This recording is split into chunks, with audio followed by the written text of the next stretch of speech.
Hello mga ka-auto, this is Engineer RK from Home Automated PH and nandito po tayo ngayon sa Parañaque City to install po ang ating HAP CCTV na e-channel. So kasama po natin ang ating team and samahan niyo po kami sa progress.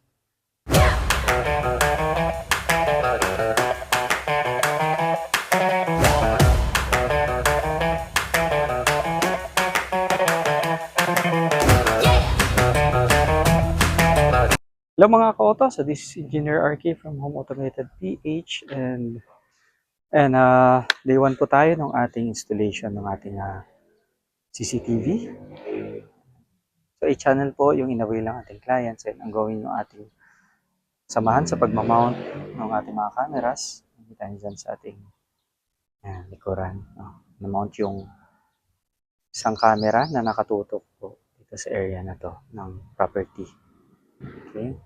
Then yung other cameras is in parallel din pong install. Ayan. So may lalagay rin po dito banda. Ayan, habang na yung ating junction box dyan. Para naman to dito sa viewing. Sa side naman ito.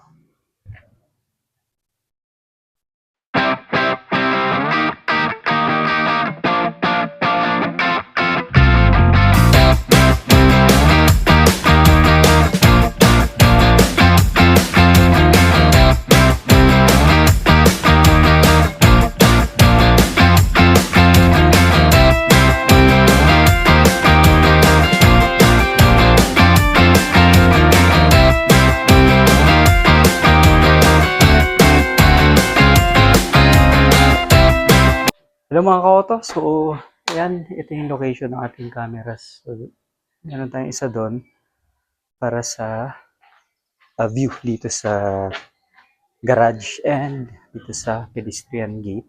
Dito sa ating likod yan. Yung main gate and itong pedestrian gate. So meron isang camera doon para doon yung tutok. And yung isa naman dito, which is ongoing installation. Dito naman yung pinilocation. Yan. Okay, so yan, kita niya. Diyan na may mamount yung isang outdoor camera. Yan ang gawin yung ating mga kasamahan. Paglatag ng ating wiring. Kasi diyan papadaanin sa taas. Yan. Punta doon sa likod. Diretso siya doon. Bandang likod pa. Bago aakyat na naman ulit sa kisame. And makita ko yung cameras naman dito sa may second floor. Ayan. Bali 2 floors itong property. And ang location ng ating HAP CCTV system is dito sa master's bedroom. Dito yung preferred ng ating client. So dito siya ilalagay. Kita nyo yung chipping works ongoing. So dyan yung position ng monitor sa kayong CCTV system and ongoing yung ating mga kasamahan sa pag-mount ng ating cameras dito sa labas. So ang view naman nito is dito sa may balcony area saka doon sa bandang outer side ng property. And yan. Okay, sa ating likod yan. Yan. Okay, so kasalukuyang hinahatak yung mga kable para malinis yung ating wiring. Papadaanin lahat dito sa taas ng kisame. Okay. So yun yung ating mga kable. And yan. Latag rin yung wiring para dito sa ating system.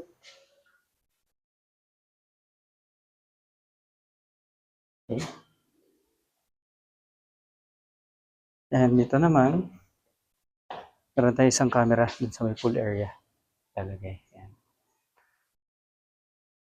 And dun tayo galing kanina. Saan din natin mga kasama? Sa kabila. Latag ng wire. Kasi papagapangin dito sa gilid. Ayun. So, mga ka-auto, pakita ko yung kasunod na progress. Okay.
Hello mga ka-autos, so share ko yung progress update sa ating mga cameras. Ayan, so dito tayo sa may pool area and naka-install na yung outdoor camera natin. Isa. And currently ongoing yung ating wiring. Punta dun sa kisame. Dinudukot pa dun sa taas. And silipin natin yung sa second floor.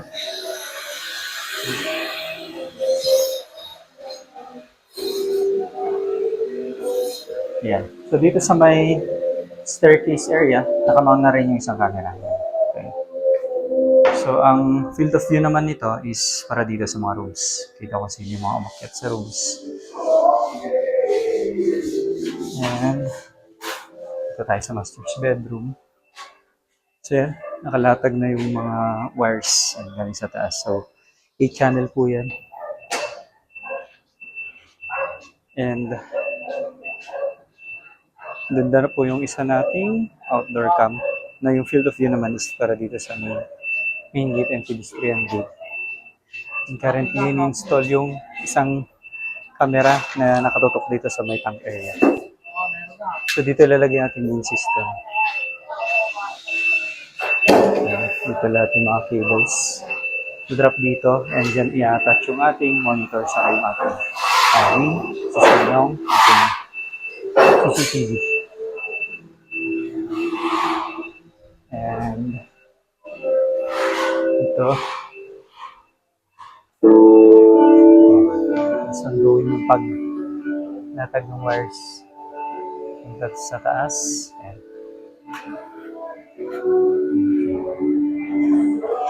pagdating sa CCTV system mga ka-auto, medyo maproseso siya, lalo na yung mga pagdukot ng wires na kailangang mahatak mo sila ng mabuti para punta mo sila dun sa mga location na intended and ma-meet yung mga cameras. Dito naman tayo sa may tank area.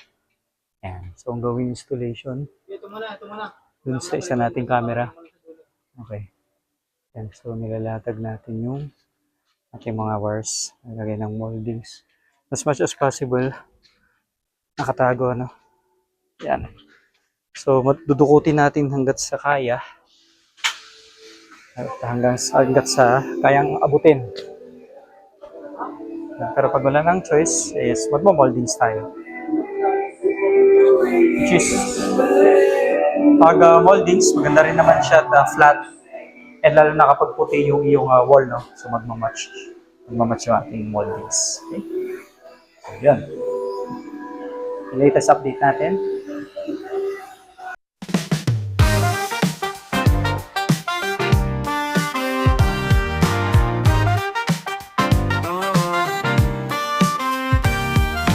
On the dance floor, the lights are low.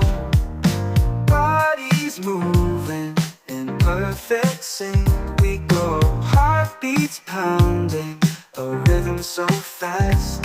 In this midnight romance, our souls are harassed. Whispers in the darkness, secrets untold. Eyes locked intense, connection so bold. Sway to the music, lost in the night, a dance of... Hello mga ka-auto. So, ito naman tayo sa ating mga cameras. So, ito yung isa sa outdoor and ang field of view niya ay dito sa may swimming pool area. Yan. And na-install na rin yung para dito sa living room. And field of view naman is dito. Future living room. And doon naman tayo sa taas. Ayun. Kapit nyo na.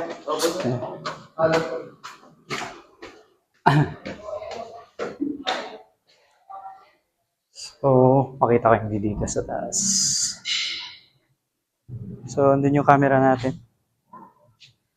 May isa. Yun. And Yung isa naman is doon. Pupunta natin mamaya. Doon siya. Ang field of view naman nun is doon sa main gate saka doon sa pedestrian. And yun, malikabok dito. Nagliligpit na, packing up na.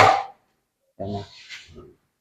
So ito naman yung abang para doon sa ating monitor saka doon sa CCTV system, hub CCTV system. Yung cabinet ilalagay dyan sa baba. And yung cameras naman natin, yan, dito sa taas. So yun, isang outdoor. Field of view dito sa kabila. Okay. Kita niyo isa nating camera nandun. And, ayan, dito yung isa nating camera. Okay. I-clean up na lang. Ang field of view naman niya is dun sa may tangke. Then, pakita ko yung sa pang camera natin. Dito naman sa staircase, so yan, nakamount na rin. Field of view naman yan is itong rooms. Yan, para kita yung mga sino mo pumapasok sa kwarto. O magtang kang pumasok dyan. Ayan. Dito, yung isa pa nating camera. Yun. Okay. Yan. So, ang field of view naman yan is dito sa harap. Main gate, saka dun sa pedestrian gate. So, yung mga koto, completed na yung ating day 1 and babalik na lang tayo the following day to complete yung ating hub CCTV system. So, magmamount pa tayo ng dalawa pang additional cameras. Yun na ilalagay dun sa garage and then dun sa my dirty kitchen. Ayan. So, thanks for joining. Again, this is Engineer K from Home Automated PH. Power your home. See you again. Bye for now.